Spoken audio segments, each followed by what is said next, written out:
minggu lalu. Kita masih bahas tentang penggenapan perjanjian suluh. Terakhir itu kita bahas tentang bagaimana Yakub bertemu dengan Yusuf. Yusuf jadi Mangkubumi dan Yusuf jemput Yakub ya. Yusuf jemput Yakub dan bawa dia ke Mesir.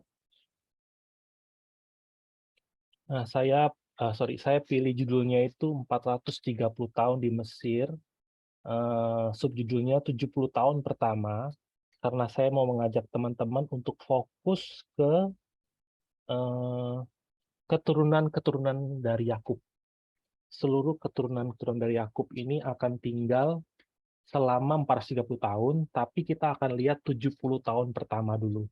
Nah, 70 tahun pertama ini apa yang terjadi? Waktu Yakub masuk, Israel itu, kalau ini kan saya bikinnya 3 baris nih, Yakub yang paling atas, yang tengah Yusuf, yang paling bawah itu Israel.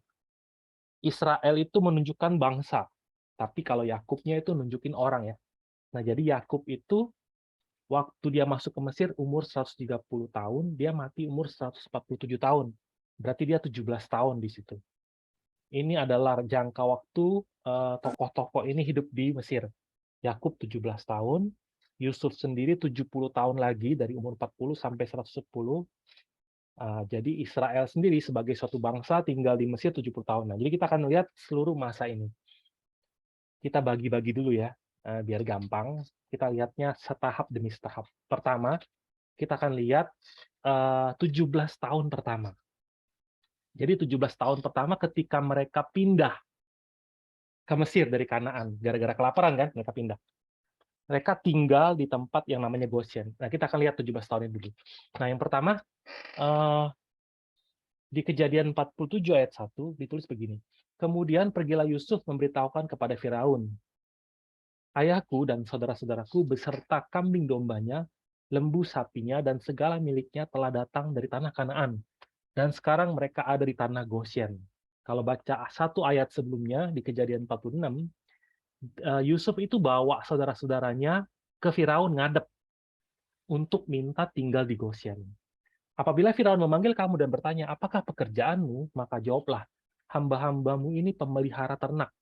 Sejak dari kecil sampai sekarang, baik kami maupun nenek moyang kami, dengan maksud supaya kamu boleh diam di tanah Goshen, sebab segala kambing domba adalah suatu kekejian bagi orang Mesir. Nah, jadi secara khusus Yusuf menekankan bahwa pekerjaan mereka itu penggembala domba, suatu pekerjaan yang sangat hina, atau suatu pekerjaan yang sangat keji bagi orang-orang Mesir. Nah, jadi karena orang-orang Mesir menganggap apa ya? Kalau kita lihat secara luar kan Yusuf yang atur, Yusuf yang set supaya dia tinggal di Goshen. Dan orang-orang Mesir itu pikir, oh ini pekerjaan yang hina, pekerjaan yang menjijikkan. Sekaligus, oh ini ada 70, kalau kita lihat ya, Yakub itu bawa 70 anggota keluarganya. Jadi ada satu suku kecil, 70 orang, tinggal di pinggiran Mesir, mereka kerjaannya penggembala ternak, pekerjaan menjijikkan. Jadi bagi orang Mesir apa?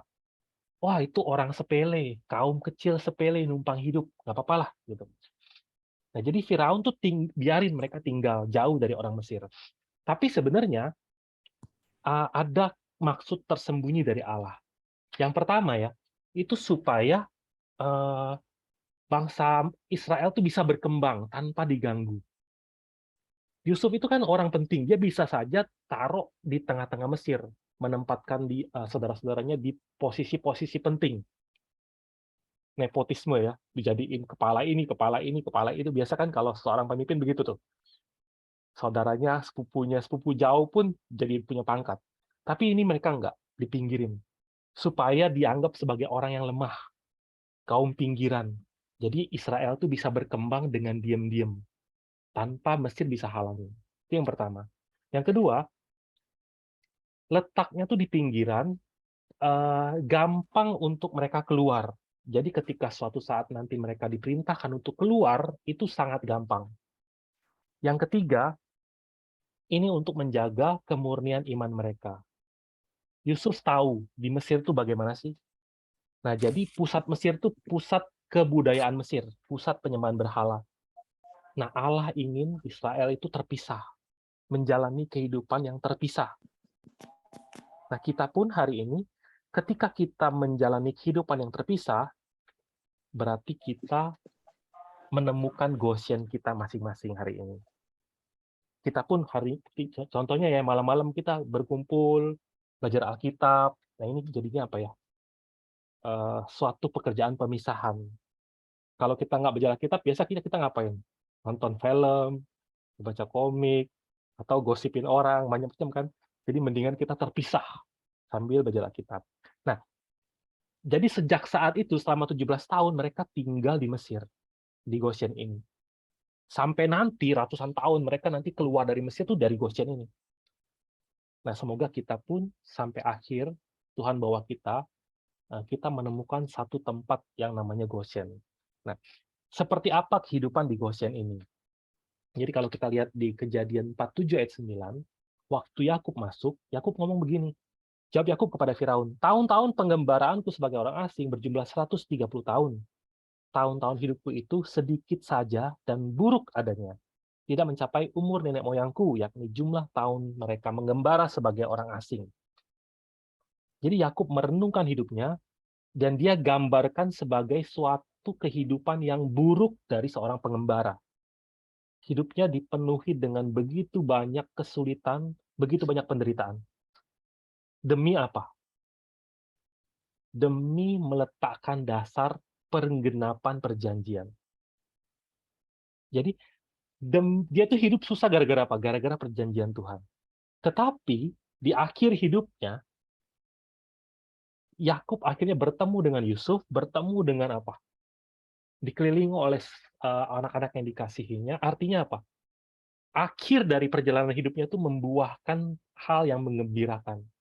Kalau baca di Kejadian 46 ayat 30, berkatalah Israel kepada Yusuf, "Sekarang bolehlah aku mati setelah aku melihat mukamu dan mengetahui bahwa engkau masih hidup." Ini minggu lalu kita bahas ini ya. Begitu sukacitanya Yakub ketika dia sadar bahwa apa? Ternyata anak yang selama ini dia pikir telah mati, ternyata hidup. Nah, jadi masa-masa akhir di 17 tahun ini adalah masa di mana Yakub itu seperti apa ya? Dipuji oleh Firaun, tinggal dengan nyaman sambil menikmati kelimpahan di Mesir. Kenapa Yakub bisa mendapatkan akhir yang seperti ini? Karena seluruh kehidupan dia itu berpusat kepada perjanjian Allah. Jadi paksa Tuhan untuk mengikuti perjanjian Allah. Dalam pemeliharaan Allah, kita sudah belajar banyak hal sekali kan. Bagaimana Yakub itu kehidupannya terus berpindah-pindah, terus berubah-ubah. Sampai akhirnya apa? Yakub pelan-pelan bisa sepenuhnya meletakkan atau menyerahkan dirinya sambil menaati peraturan Allah, pemeliharaan Allah. Sampai minggu lalu kalau teman-teman ingat, dia mau ke Mesir pun dia tanya Tuhan dulu. Dan dia tunggu Tuhan jawab. Tuhan bilang, "Oke, pergi." Jadi sampai akhir dia mentaati kehendak Allah. Nah, jadi selama 17 tahun ini, Yakub menjadi tokoh besar yang menguatkan setiap generasi. Setiap generasi di bawah dia. Yakub menjadi tokoh besar yang memberikan pewarisan iman. Segala keraguannya dalam kehidupannya, segala kekecewaannya begitu terobati, dan dia melihat suatu gambaran besar. Wah, ternyata Yusuf nggak mati. Ternyata Yusuf ditempatkan Tuhan untuk memelihara kita. Oh, ternyata Tuhan sudah menyiapkan segalanya.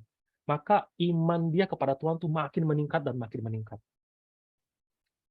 Dan orang seperti ini mewariskan iman. Kalau lihat di Kejadian 46 ayat 4, kan Tuhan bilang begini, "Aku sendiri akan menyertai engkau pergi ke Mesir, dan tentulah aku juga akan membawa engkau kembali, dan tangan Yusuflah yang akan mengatupkan kelopak matamu nanti." Ini waktu di Beersheba, Allah firmankan seperti ini. Nah, jadi selama 17 tahun, Yakub menjadi tokoh seperti apa ya? Seperti bapak iman. Nah, kemudian di akhir 17 tahun ini, ketika dia hampir mati, dicatat seperti ini. Ketika hampir waktunya bahwa Israel akan mati, dipanggilnya lah anaknya, Yusuf dan berkata kepadanya, "Jika aku mendapat kasihmu, letakkanlah kiranya tanganmu di bawah pangkal pahaku dan bersumpahlah bahwa engkau akan menunjukkan kasih dan setia kepadaku. Janganlah kiranya kuburkan aku di Mesir, karena aku mau mendapat perhentian bersama-sama dengan nenek moyangku. Sebab itu angkutlah aku dari Mesir dan kuburkanlah aku dalam kubur mereka." Jawabnya, "Aku akan berbuat seperti katamu itu." Nah, di Beersheba, Tuhan kan bilang, Yusuflah yang akan mengatupkan kelopak matamu. Tapi Tuhan juga bilang apa? Aku akan bawa kamu kembali. Nah, Yakub ingat ini. Makanya ketika dia ingat ini, Yusuflah yang akan mengatupkan kelopak matamu, maka secara khusus Yakub panggil Yusuf dari antara 12 anaknya dan kasih wasiat ini, perintah terakhir. Nah, jadi kita bisa lihat apa ya? Pemadatan dari seluruh kehidupan Yakub lewat wasiat ini. Imannya Yakub kita bisa belajar di sini. Wasiat pertama itu apa? Kubur mereka. Kuburkan aku di kubur mereka. Kubur mereka itu menunjukkan siapa? Kuburan Sarah, ada ayat-ayatnya saya catat di sini, kuburan Sarah, kuburan Abraham, kuburan Ishak, dan kuburan Ribka. Lea juga dikubur di sini. Jadi meskipun Yakub sebentar lagi akan mati di Mesir, dia minta dikuburkan di mana bapak-bapak leluhur, kakeknya dan bapaknya dikubur. Ini ajarin kita bahwa apa? Oh, penerus perjanjian sulu itu dari Abraham, Ishak, Yakub ya. Nah, Yakub dengan pasti mohon kepada Yusuf. Karena Yakub ingat kan, aku pasti akan bawa kamu kembali. Membawa kembali itu salah satu dari isi perjanjian sulu. Kalau teman-teman ingat ya, Tuhan bilang apa? Bangsamu akan diperbudak, tapi akan aku bawa kembali. Nah, jadi membawa kembali itu salah satu dari apa? Penggenapan. Salah satu isi dari perjanjian Tuhan. Maka Yakub benar-benar percaya bahwa apa? Kalau Tuhan janji sama aku, dan itu pun akan digenapi, maka benar-benar perjanjian sulu yang Tuhan buat dengan Abraham, itu pun pasti akan digenapi. Jadi wasiat yang Yakub sampaikan ini bukan wasiat yang ya boleh enggak. Yusuf, kamu boleh iya, boleh enggak. Atau sebaiknya kamu kubur aku, enggak. Tapi ini benar-benar bobotnya itu bukan wasiat biasa. Ini harus benar-benar ditepati. Karena di dalamnya itu terdapat apa? Kehidupan yang berjalan menurut perjanjian Tuhan untuk menggenapkan perjanjian sulu. Jadi perintah atau wasiat untuk dikubur di tanah janji lewat jenazahnya, lewat tubuhnya, Yakub itu bersaksi bahwa benar-benar tanah yang harus mereka kembali itu tanah Kanaan, bukan Mesir. Nah, jadi perintah ini, wasiat untuk kuburkan aku, ini kan sebenarnya apa ya? Kalau hari ini kita bilang ada kuburan, kalau anak banyak, seseorang itu anaknya banyak, terus seorang ayah atau ibu meninggal, biasanya ribut. Oh, ini kuburnya di mana? Di sini, di situ, di sini, di situ. Tapi ini secara khusus ayahnya kuburin, minta dikuburin, bukan hanya karena keinginan pribadi, tapi ini berhubungan dengan perjanjian Tuhan. Jadi selama 17 tahun, di mana Yakub terus-terusan menekankan pentingnya perjanjian sulu, nah, perintah ini itu seperti garis bawahi seluruh pengajaran yang Yakub berikan. Jadi kita bisa lihat apa? Harus iman. Dari dia mulai hidup, sampai dia mati pun yang dia mau tekankan tuh apa? Penggenapan perjanjian. Hidupku, dalam matiku, aku mau memuliakan Tuhan. Nah, jadi kita bisa lihat ya, arus iman dari Abraham, diwariskan kepada Ishak, sekarang sampai kepada Yakub. Ini perjalanan yang panjang. Lewat kita belajar ini, kita dengar satu kalimat aja, Abraham, Ishak, Yakub, itu secara otomatis semua sejarah penebusan tuh berputar langsung di kepala kita. Kuburkan aku di Kanaan, itu sama dengan apa? Pulang ke Kanaan. Itu mengajarkan dengan pasti bahwa nanti pun umat Israel akan Tuhan pimpin keluar dari Mesir menuju tanah Kanaan dan tinggal di sana. Nah, itu wasiatnya. Dan cara wasiat itu dibuat, itu dengan menempelkan apa? Meletakkan tangan di pangkal paha. Letakkanlah kiranya tanganmu di bawah pangkal pahaku dan bersumpahlah. Disuruh bersumpah. Kalau pangkal paha itu kalau di daerah apa ya, daerah timur jauh kuno itu organ organ vital, organ reproduksi laki-laki. Asal-usul kehidupan. Jadi meletakkan sumpah seperti ini itu berarti seseorang itu akan memberikan kesetiaannya,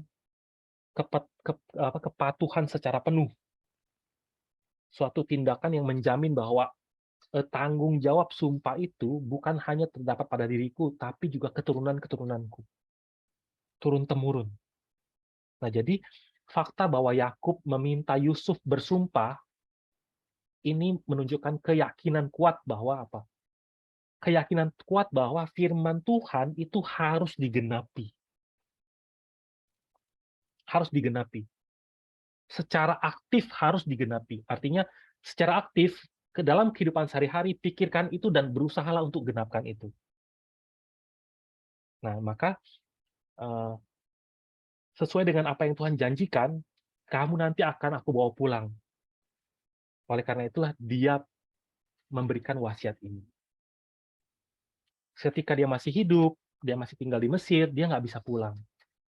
Sekarang dia mau mati, dia berkata, meskipun saya tidak pergi ke Kanaan hidup-hidup, aku akan pergi ke Kanaan waktu aku mati. Itulah iman teguh yang dimiliki Yakub. Nah, kemudian kita akan lihat proses pemakaman Yakub ya. Nah, di umur 147, Yakub mati. Di prosesi pemakaman Yakub ini ada rahasia yang besar. Di Alkitab itu biasanya prosesi pemakaman itu nggak pernah dicatat detail. Tapi Yakub ini dicatat secara terperinci dan kisahnya panjang. Nah, ketika dia mati, jenazahnya itu diawetkan menjadi mumi. Hal itu memerlukan 40 hari lamanya, sebab demikianlah lamanya waktu yang diperlukan untuk merempah-rempahi dan orang Mesir menangisi dia 70 hari lamanya. Jadi 40 hari diawetkan, dan orang Mesir menangisi dia 70 hari lamanya. Kalau di bahasa aslinya itu ada kata lalu. Dan bentuknya itu berlangsung, wow konsekutif, bentuknya itu berlangsung, jadi nggak ada jeda. Jadi totalnya berapa? 110 hari ya. 40 hari itu dirempah-rempahi, 70 hari ditangisi, berduka. Kalau kalau orang Mesir mati itu ada waktu berduka. Waktu paling lama seorang boleh berduka itu untuk Firaun, itu 72 hari. Kalau Firaun 72 hari, Yakub tuh 70 hari. Berarti Yakub tuh sangat dihormati di situ. Anak-anaknya, ayat 13 ya, anak-anaknya mengangkut dia ke tanah Kanaan dan mereka menguburkan dia di dalam gua di ladang Makpela yang telah dibeli Abraham dari Efron, orang Het itu, untuk menjadi kuburan milik, yaitu ladang yang di sebelah timur Mamre. Kalau baca di Alkitab secara detail, mereka pergi, anak-anaknya itu yang ngangkut peti matinya Yakub ya. Bersama juga ada petinggi-petinggi dari Mesir. Petinggi-petinggi Mesir pun ikut. Nah,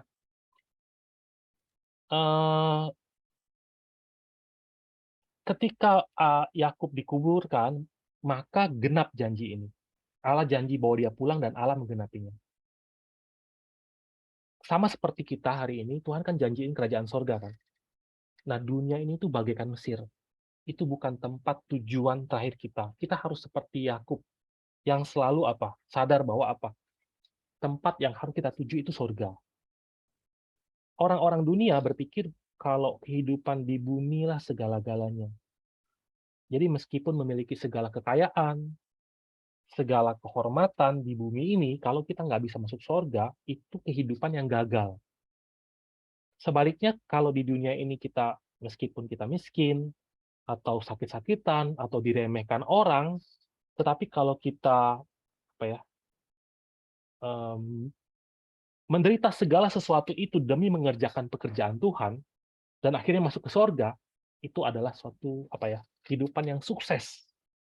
Nah, hari ini dengan Yesus Kristus, kita bisa menjadi Israel secara rohani. Oleh karena itu, kita percaya bahwa Allah pun akan memberikan Kanaan rohani kepada kita semua. Nah, eh, ada yang bisa bantu baca nggak? 2 Korintus 4 ayat 18. 2 Korintus 4 ayat 18. Saya bacakan ya. 2 Korintus 4:18. Sebab kami tidak memperhatikan yang kelihatan, melainkan yang tidak kelihatan. Karena yang kelihatan adalah sementara, sedangkan yang tidak kelihatan adalah kekal. Amin. Amin. Pusaka yang kelihatan di dunia ini itu sementara. Justru yang nggak kelihatan itu yang kekal.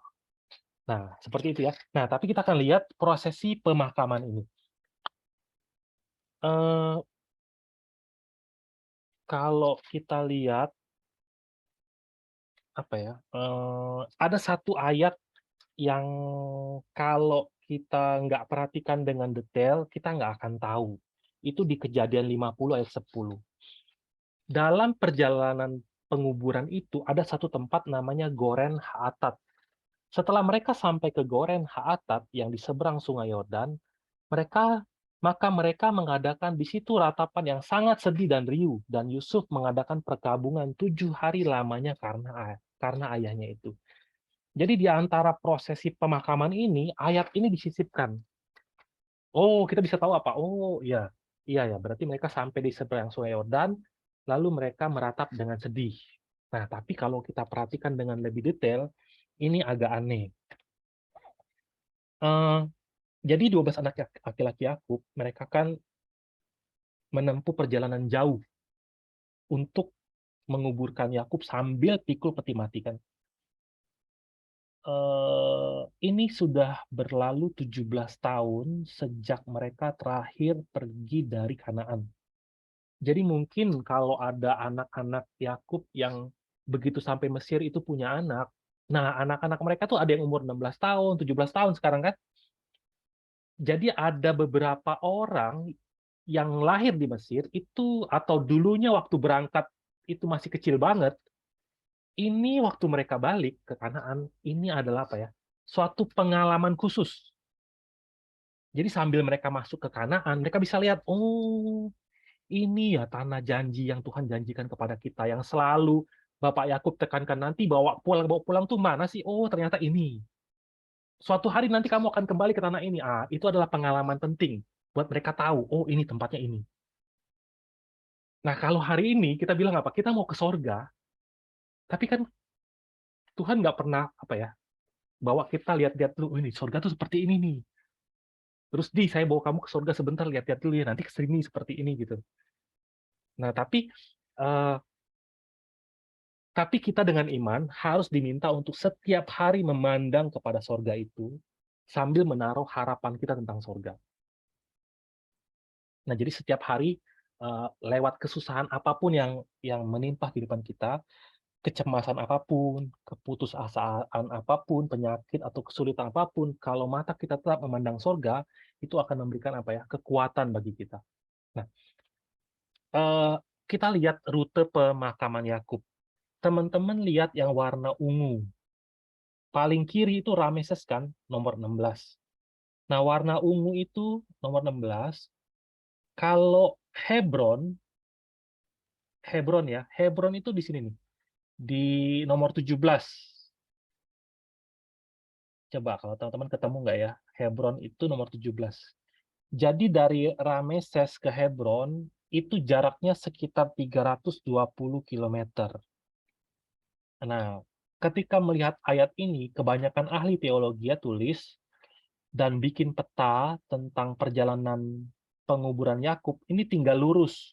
Dari 16 itu lurus sampai ke Hebron nomor 17. Lurus saja. Tapi sebenarnya nggak begitu. Nggak seperti ini.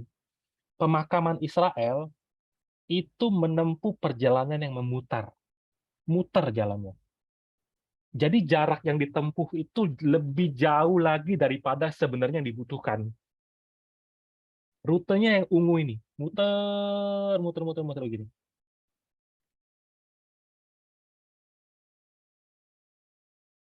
Jaraknya agak aneh. Kalau kita lihat, kok bisa ya seperti ini? Itu gara-gara apa? Gara-gara ayat tadi, yang Kejadian 50 ayat 10 ini. Goren Haatat. Goren Haatat tuh di mana? Nih, Goren Haatat tuh ya, kalau teman-teman lihat, di antara Peniel, Sungai Yabok, sebelum mereka menyeberangi Sungai Yordan itu, nah di situ. Coba ya, matinya di Mesir, Rameses. Kuburnya di Hebron. Ngapain mereka nangis di tepi Sungai Yordan? Sungai Yordan tuh jauh loh. Ngapain? Tapi nggak ada orang yang perhatikan ini. Tapi penulis sejarah perubusan perhatikan ini. Dan di situ mereka nangis 7 hari lamanya. Bukan nangis ya, berkabung 7 hari lamanya. Nah, jadi nantinya ketika kita belajar perjalanan umat Israel keluar dari Mesir, rute mereka pun ngikutin rutenya Yakub. Jadi eh, jalur ini tuh dibikin seperti kayak petunjuk jalan tentang bagaimana caranya masuk ke Kanaan. Nanti kita akan belajarin ya. Nanti Israel pun jalannya lewat jalan ini. Nah, mirip jalannya. Kemudian kenapa Tuhan tulis seperti ini? Karena jalur perjalanan pemakaman ini diambil untuk membuat anak-anaknya ingat atau seperti napak tilas kehidupan Yakub. Jalan ini adalah jalan yang dulu pernah ditempuh Yakub. Allah membuat orang-orang yang ingat waktu dulu, hal-hal yang dulu, atau orang-orang yang nggak pernah tahu jalan kehidupan Yakub, dipaksa berjalan di jalan itu. Akhirnya apa? Iring-iringan pemakaman menjadi suatu kesempatan bagi orang Israel, keturunan-keturunan Yakub, untuk menempuh perjalanan yang ditempuh Yakub. Yang mereka lewatin apa? Sampai di Goren Hatat. Ini yang kita udah belajarin semua loh. Dia ke Sikem, ke Betel, ke Bethlehem, Migdal Eder, akhirnya baru sampai di Hebron. Di tempat pengirikan Atat, Abel Misraim, apa yang terjadi? Di Goren Haatat itu apa sih yang terjadi? Sampai Yusuf stop. Kenapa mereka sampai bercucuran air mata? Sampai orang-orang, kalau baca di Alkitab ya, sampai orang-orang itu, orang-orangnya lihat, wah ini sampai dijulukin, penguburan orang Mesir yang sangat heboh katanya. Nah, dulu, di zaman dulu, Yakub pernah pulang kampung dari rumah Laban. Di suatu tempat dia bergulat dengan malaikat Tuhan, dan Tuhan patahin kan pangkal paha dia. Lalu ketika dia jalan ke Sungai Yordan, Esau datang dengan 400 pasukan. Di saat itu, Yakub taruh Yusuf paling belakang. Yakub jalan duluan, sambil pincang-pincang, sambil berlutut, sampai ke tanah, majulah, bangun lagi, maju lagi, berlutut, jalan sampai ke tanah. Yusuf yang di belakang waktu itu umur 6 tahun, dia ngerti nggak bapaknya lagi ngapain? Papa kenapa itu? Anak-anaknya tuh yang paling gede umur 12 tahun, Ruben gitu, tahu nggak kan bapaknya ngapain? Nah, apa yang mereka nggak tahu dulu, sekarang mereka tahu. Akhirnya Tuhan menggerakkan hati Esau, dan akhirnya apa? Yakub dan Esau berdamai.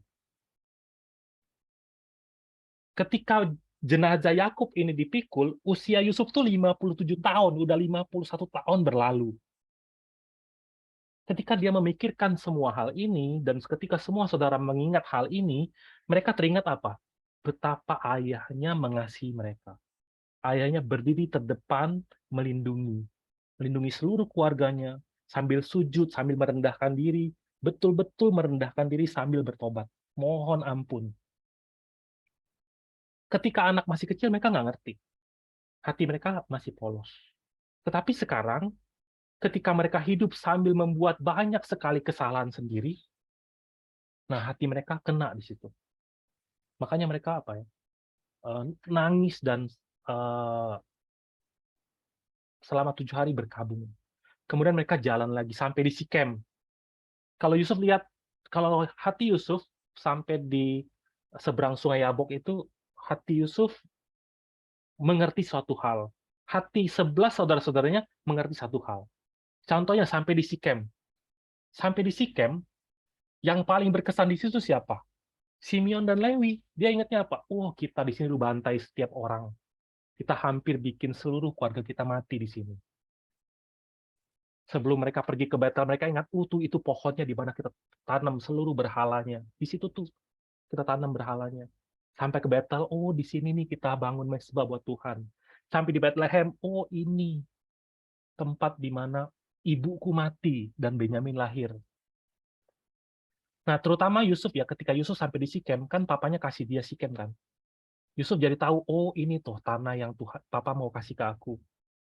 Oke, aku nanti akan kembali ke sini. Migdal Eber. Di Migdal Eber tuh apa yang terjadi? Ruben tidur sama apa? Gundik ayahnya. Jadi seluruh perjalanan ini, mereka bisa mengingat kembali betapa mereka itu menjadi duri bagi ayah mereka. Goren haatat. Atat itu artinya duri. Duri. Kehidupan yang menjadi duri. Anak-anak yang setiap hari hanya menyakiti hati orang tua.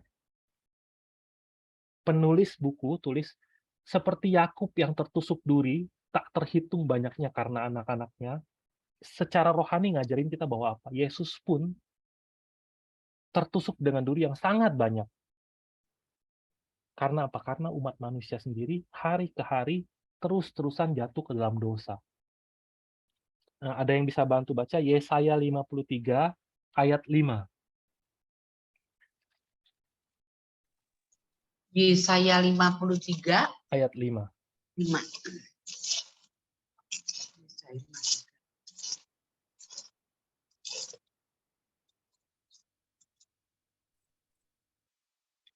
Tetapi dia tertikam oleh karena pemberontakan kita. Dia diremukkan oleh karena kejahatan kita. Ganjaran yang mendatangkan keselamatan bagi kita ditimpakan kepadanya. Oleh bilur-bilurnya kita menjadi sembuh.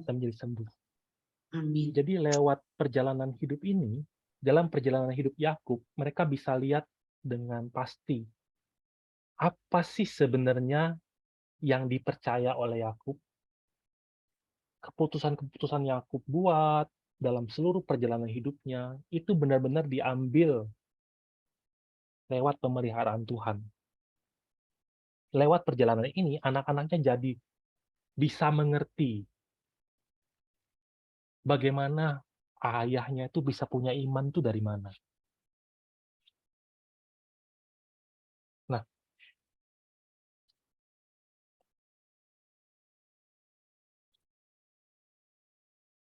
setelah mereka selesai semua dan kuburkan ayah mereka di Hebron, kalau jalannya lurus, maka seluruh perjalanan ini itu mereka nggak lalui. Tapi Tuhan dengan sengaja bikin mereka berputar, menempuh jalan yang dahulu kala. Kalau baca di Yeremia 6 ayat 16, beginilah firman Tuhan, ambillah tempatmu di jalan-jalan dan lihatlah. Tanyakanlah jalan-jalan yang dahulu kala. Di manakah jalan yang baik, tempuhlah itu. Dengan demikian jiwamu mendapat ketenangan. Tetapi mereka berkata, kami tidak mau menempuhnya.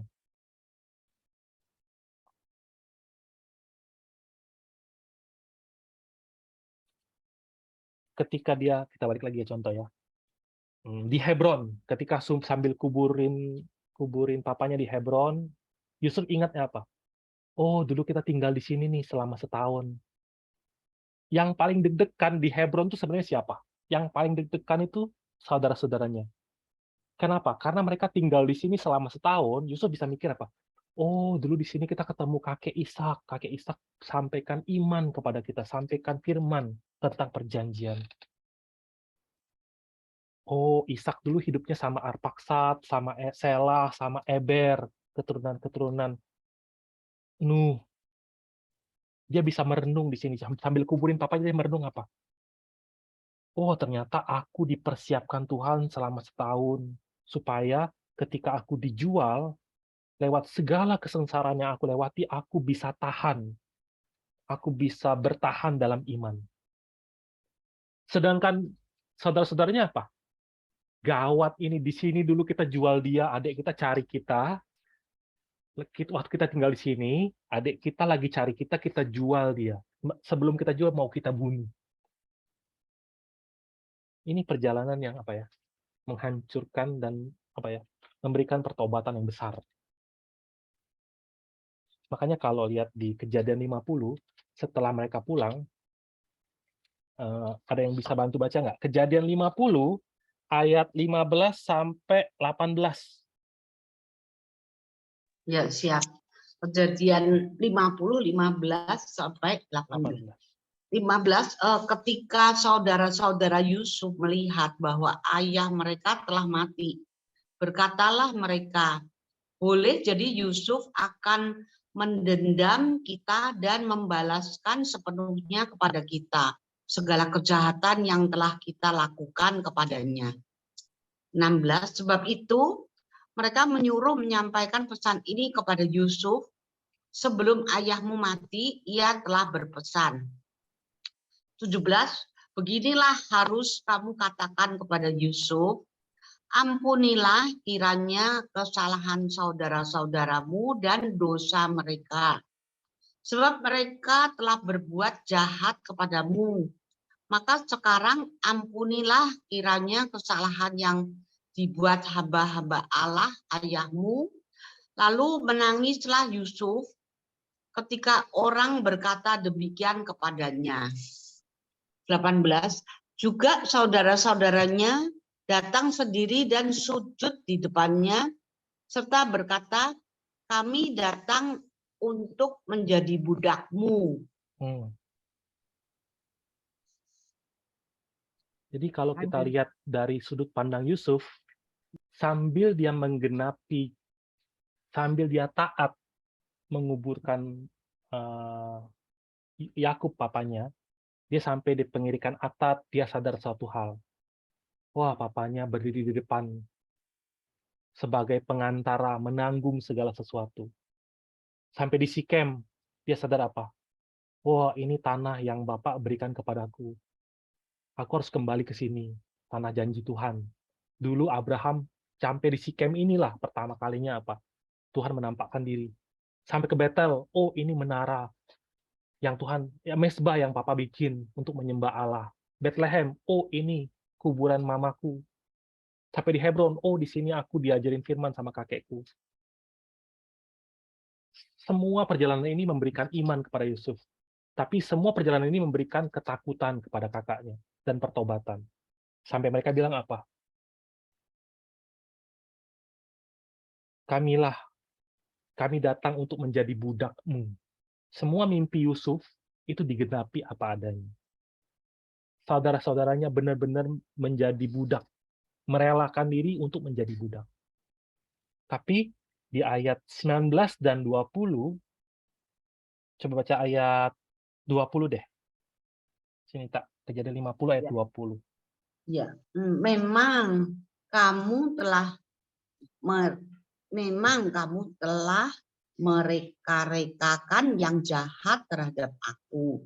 Tetapi Allah telah mereka-rekakannya untuk kebaikan dengan maksud melakukan seperti yang terjadi sekarang ini, yakni memelihara hidup suatu bangsa yang besar. Jadi di saat saudara-saudaranya menerima pewarisan iman selama 17 tahun, yang mereka tangkap apa? Dendam, dendam, dendam. Takut, dendam, takut, dendam. Tapi yang Yusuf tangkap apa? Pemeliharaan Allah. Bagaimana Allah memelihara. Nah, jalan iman, jalan yang benar, Alkitab itu adalah buku yang mencatat jalan yang dari dahulu kala, zaman dahulu kala. Jalan yang dari dahulu kala. Hari ini pun kita juga harus menempuh jalan yang pernah ditempuh atau jalan yang ditempuh oleh bapak-bapak iman. Kita pelajarin kehidupan mereka, walaupun kita nggak ikut mereka dalam peristiwa itu kita seperti apa? Kita seperti sedang ikut. Jadi sambil mempelajarinya pun, itu tindakan kita menempuh jalan yang dahulu kala. Berikutnya ya,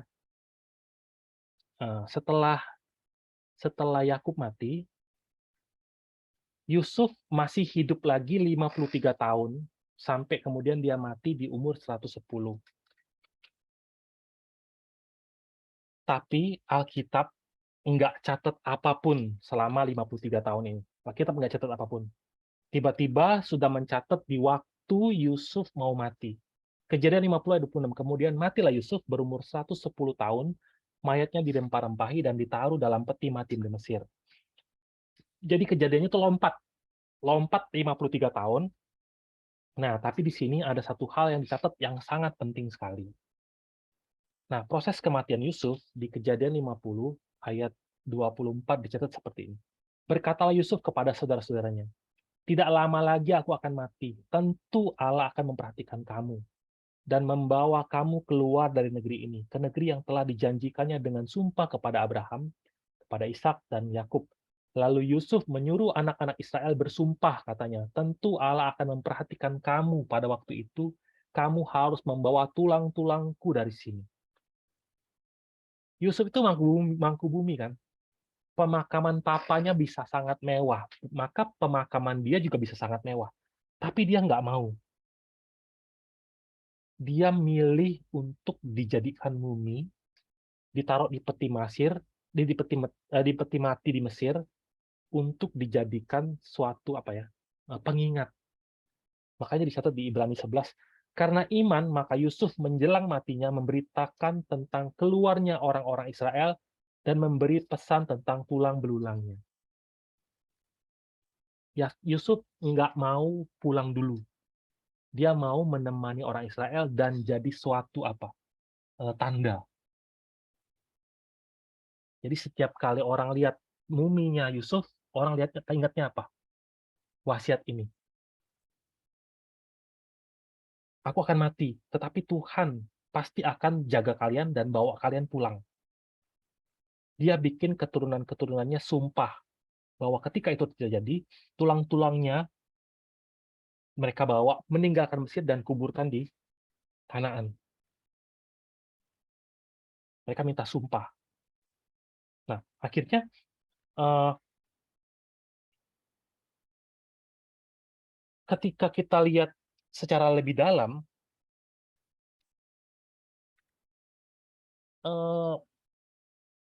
perkataan ini jadi wasiat.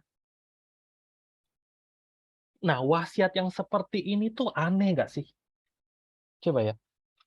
Dia suruh orang-orang untuk sumpah kalau nanti kuburnya tuh muminya dibawa, lalu kemudian kuburkan di Kanaan. Padahal bisa aja waktu itu dikuburkan. Tapi dia melakukan semua ini untuk menekankan bahwa perintah ini tuh jadi suatu hal yang nggak boleh dilupakan. Kenapa Yusuf bisa kasih perintah yang seperti itu? Kalau kita lihat di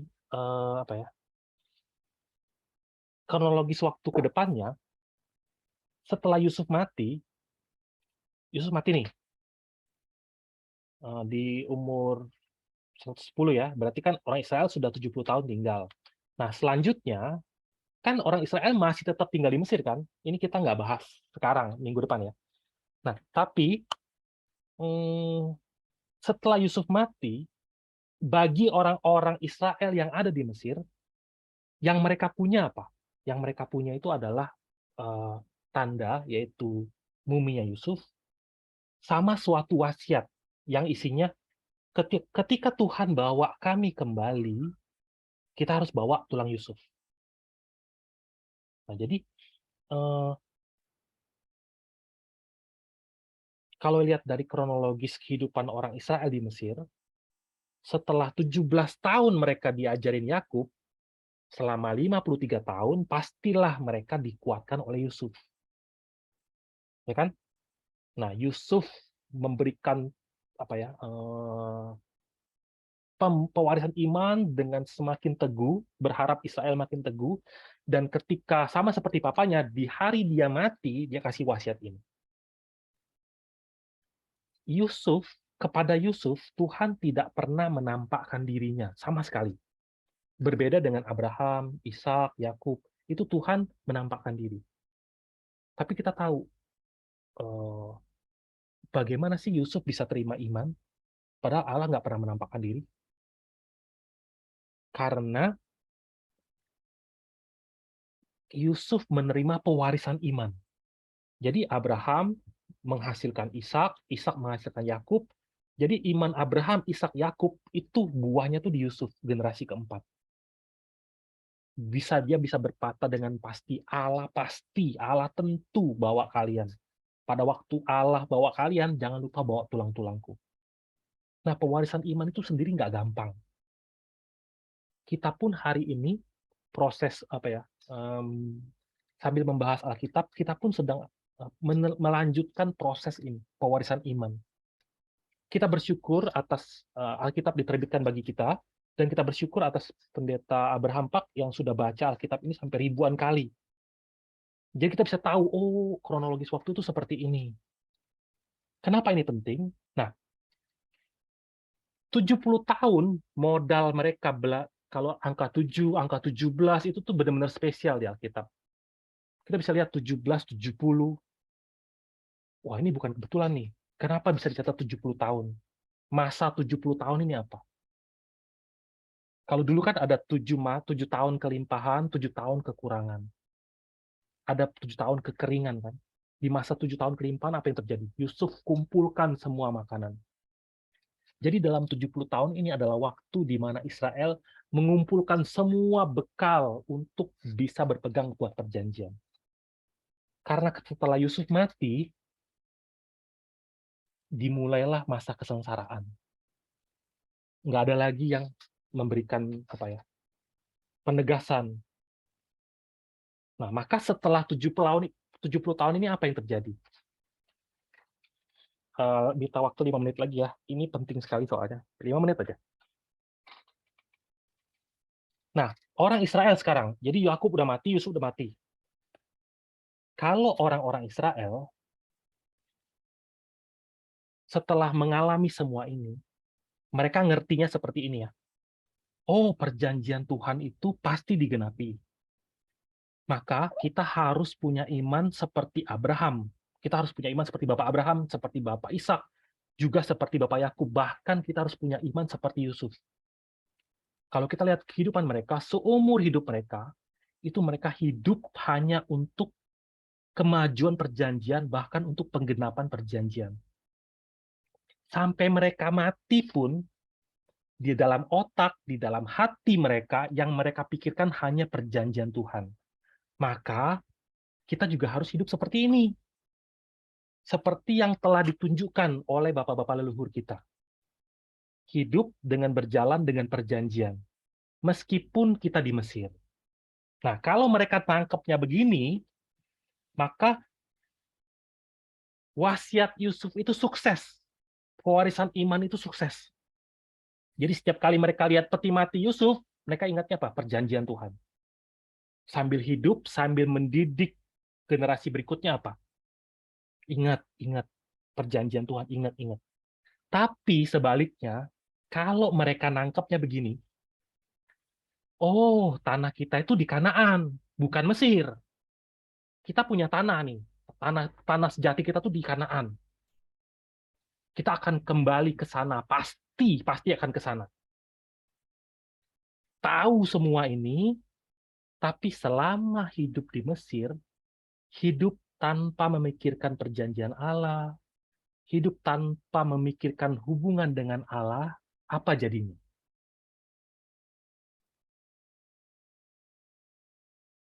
Itu seperti kalau kita lihat kehidupan hari ini ya, itu seperti orang yang beriman hari ini, orang Kristen, yang pikir begini, oh tempat kita tuh di sorga.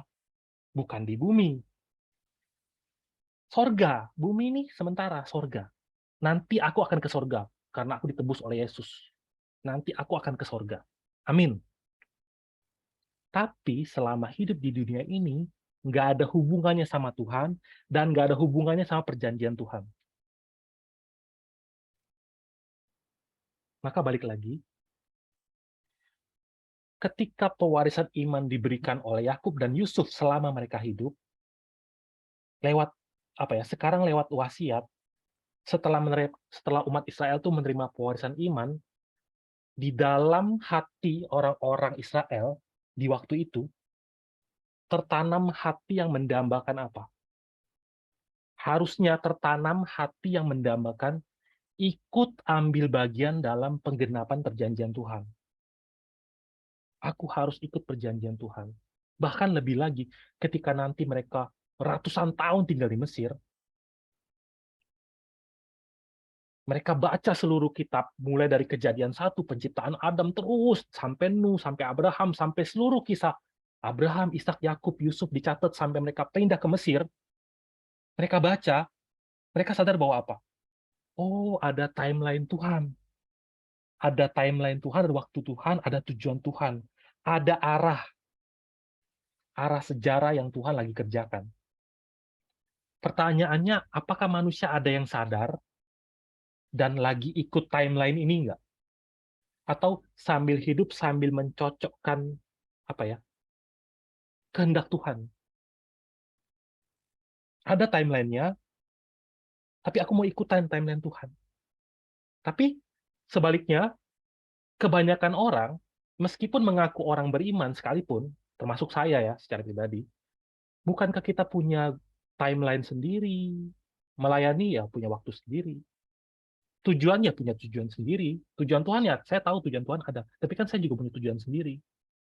Kadang-kadang tujuan kita tuh sama tujuan Tuhan tuh sangat bertentangan, sangat nggak ada hubungan. Lalu kita mohon apa? Allah Immanuel di dalam tujuan dan rancanganku. Aneh kan? Alasan Yakub keluar dari Mesir apa? Alasan Yakub minta keluar dari Mesir. Apakah benar-benar suatu kejijikan gitu dikuburkan di Mesir? Orang udah mati kan dikubur di mana aja kan? Tapi apa alasan Yakub keluar dari Mesir, minta dikuburkan di Kanaan? Perjanjian Tuhan. Alasan Yusuf minta nanti kalau mereka pulang bawa tulang-tulangku apa? Perjanjian Tuhan. Jadi seluruh kehidupan mereka itu tentang menggenapi perjanjian Tuhan. Maka bagi orang Israel, satu hal yang paling penting yang mereka nggak boleh lupa adalah ketika mereka nanti keluar dari Mesir, alasannya itu cuma satu. Menggenapi perjanjian Tuhan yang Tuhan berikan kepada Abraham. Allah sudah bilang 400 tahun akan diperbudak, tapi waktu itu akan keluar. Nah, tapi sampai saat ini, sampai Yusuf mati, mereka itu belum diperbudak. Nanti mereka akan diperbudak, tapi nanti akan ada Firaun baru, mereka tidak mengenal Yusuf, dan mereka akan diperbudak. Tapi sekarang belum. Apa yang bikin mereka diperbudak? Firaun baru. Kalau secara luar, oh karena Firaun baru nggak kenal Yusuf, makanya mereka diperbudak secara luar. Tapi secara dalam apa yang terjadi? Selama mereka lagi hidup nyaman di Goshen, cerita ini menceritakan kita kepada fakta seluruh manusia. Kecenderungan manusia, Tuhan itu sudah tahu. Karena manusia itu lahir dengan kondisi yang nggak bisa lihat Tuhan, maka setiap generasi yang lahir di Mesir setelah masa-masa ini, ketika mereka lihat peti mati Yusuf dan dengar wasiat Yusuf dari bapak mereka, mereka dengarnya apa? Oh gitu ya Pak. Ya itu suatu konsep yang baik, konsep yang benar. Sesuatu yang baik untuk diucapkan, suatu kebenaran yang tak terbantahkan, baik untuk didengar, baik untuk diingat, tapi tidak benar-benar diharapkan. Kita tahu dari mana? Mungkin di zaman itu kalau ada anak-anak ngobrol, oh papa itu muminya siapa? Oh itu muminya Pak Yusuf. Siapa Pak Yusuf itu? Oh itu bapak leluhur kita. Dia pesan nanti kalau kita pulang ke Kanaan, bawa tulang-tulangnya. Pasti wasiatnya harus kita pegang.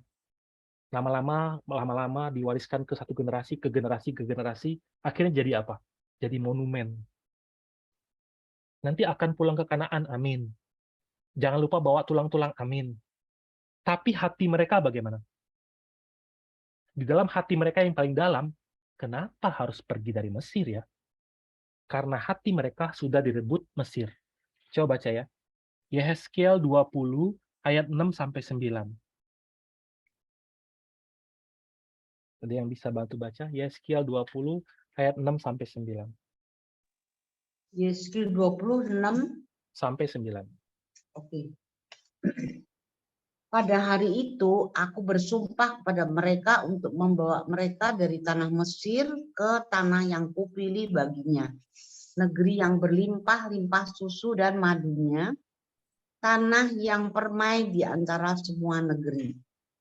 Dan aku berkata kepada mereka, biarlah setiap orang membuangkan dewa-dewanya yang menjijikkan kemana ia selalu melihat, dan janganlah menajiskan dirimu dengan berhala-berhala Mesir. Akulah Tuhan Allahmu. Tetapi mereka memberontak terhadap aku dan tidak mau mendengar kepadaku. Setiap orang tidak membuangkan dewa-dewanya yang menjijikkan, kemana ia selalu melihat, dan tidak meninggalkan berhala-berhala Mesir. Maka aku bermaksud hendak mencurahkan amarahku ke atas mereka untuk melampiaskan murkaku kepadanya di tengah-tengah tanah Mesir. Tetapi aku bertindak oleh karena namaku, supaya itu jangan dinajiskan di hadapan bangsa-bangsa di mana mereka berada. Di hadapan bangsa-bangsa itu, aku menyatakan diri kepada mereka dalam hal aku membawa mereka keluar dari tanah Mesir. Amin. Thank you. Di sini di Yehezkiel dicatat fakta, kenyataan ketika mereka hidup di Mesir itu apa yang terjadi. Percaya nggak nanti akan kembali ke Kanaan? Percaya. Percaya nggak Tuhan nanti akan bawa kalian ke sorga? Percaya. Tapi sambil hidup di Mesir apa?